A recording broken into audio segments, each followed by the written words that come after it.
Hey YouTube, this is Southern Purple 1. Continuing with the Minuteman series. Similar to a bunker or fighting position is called a listening post observation post, LPOP.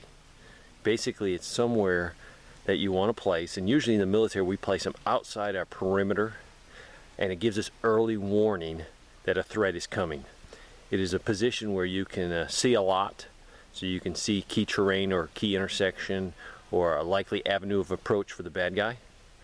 You're not really you make it to totally fight from it as a fighting position, but you want it to have some characteristics of a fighting position, so if they surprise you and you have to fight out of it for a very short time until you can fall back or get some support, you can do that. Now with us, it's going to be a little bit different. Your LPOP might be on your property and you might turn it eventually into a full fighting position, but knowing that you might be pulling out, yeah, you might leave them with a position, but usually at that point it doesn't matter, or you design it so if they take that position they can't use it in reverse against you and look down into your property or look into your retreat. LPOPs can be used on a patrol. You might send a patrol out, and then all of a sudden you see something of interest and you set up an LPOP and you watch it. Up there on the hill, and we're only probably 40 yards away if that, there's an LPOP. I just threw up to show you what they basically are.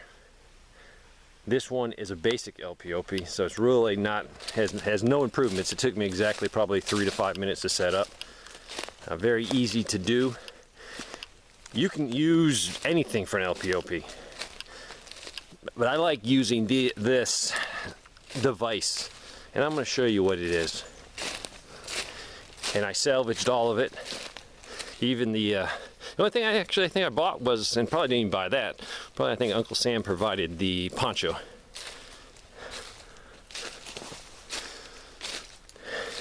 Now you'd probably want some more camouflage stuff behind it instead of that open area, but you get the general point of this.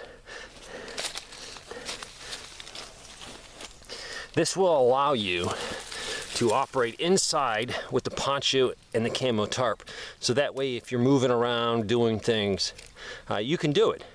If you were just laying here on the grass or ground in these leaves, movement's going to give you away. But this will camouflage your movement, also protect you from the rain. Very easy to set up. I'll show you what I use.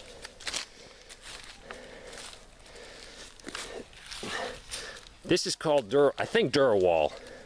It might have a different name. Hope that shows up. But basically what it's used for is that's to put in, this particular model is 6-inch. So you would put this in a 6-inch wall while you're laying block up. After you get that course done, you drop this on it. And what that does is it ties that wall together. It works great for that purpose, but it also works great for what I use it for. And I have a whole big stack of 6 and a whole big stack of 8. So basically on this one, and this one should have more on it, you just simply cut. This material is easy to cut, and you make the hoop however size you want. I probably took off about 2 feet off of these ones. If you're really worried about being seen, you have to have a smaller hoop, less room inside, but easier to hide. This particular one has 4, and it has just the GI poncho. 4 small zip ties in the corner will hold it together. I recommend if you're going to set one of these up for a long period of time, you put at least 7 or 8 of these hoops in. That way you don't have any sagging. With 8 hoops and a GI poncho, that thing is solid. A few zip ties, you can lay in there just like a little 2-man tent. So these are awesome to have. You could probably get them off a job site. Go ask them when they get finished. They're going to throw a lot of this junk away. I don't know if you can see that. This is a full piece. I'm going to go ahead and I'm actually sitting down, and I could actually be in it. The top's up there. So my plan is I have a ton of this material, and I have bamboo growing locally here that I can get. What I'm going to do, if I have to shelter a lot of people, I have a lot of tarps put back, I would simply cut some bamboo, put some bamboo and tie a bunch of these together. So the bamboo would go here, and then another arc and so forth, and probably put a piece on top. a piece on each of the sides, and this thing is pretty strong. It moves, it bounces, but it doesn't go anywhere. And when you tie them together with bamboo, it's amazingly strong. Now, if I had a big tarp, I could easily put 8 or 10 of these hoops in a row, put some bamboo. I have no money into it, a little bit of 550 cord to hold it together, throw a tarp on there, and you have a very nice improvised shelter for people. So this is a very efficient, easy to make LPOP, listening post, observation post. If you were going to occupy one of these for a while, maybe every time you come to this position you carry a sandbag, and inside this you put a row of sandbags in the front, and then go ahead and sandbag the whole thing. What also this does is it creates a little bit nicer environment if you get a lot of rain.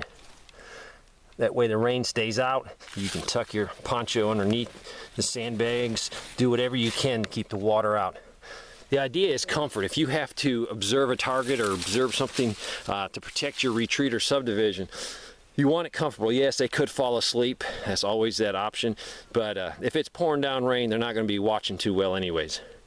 So job sites, if they're doing block work, stop. They'll probably have a lot of scrap of this Durawall, and you probably get it for free, especially when they end the job. Excellent. You could cut these, make it at your house, and then you could easily carry, one man could carry everything in a backpack and carry the metal. It's very lightweight, and find a location that you want to use to observe your neighborhood, observe your retreat, to make sure you have a heads up. And that's all it's giving. And LPOP is giving you the heads up to communicate back to your retreat. And it might give you 2 minutes, 3 minutes, and it just depends how far that LPOP. Remember, the farther the LPOP is away from your retreat or your home, it gives you more time to react to the threat. But it's also, you have that person out there that is vulnerable. So you need an SOP for that. Our SOP is if we have LPOPs far enough out and there's trouble, we don't want them coming back at the same time as the bad guys hitting our line. So in some cases, they might need to stay in place. They might need to maneuver to provide a little bit of security outside our wire. But you got to be careful bringing those people back into your wire, especially if the bad guys arrive at the same time as your LPOP. And that's the whole SOP. How do you get back into your lines, passage of lines? These are easy to make, but it will make the difference protecting your retreat. Another combat multiplier. Thanks for watching.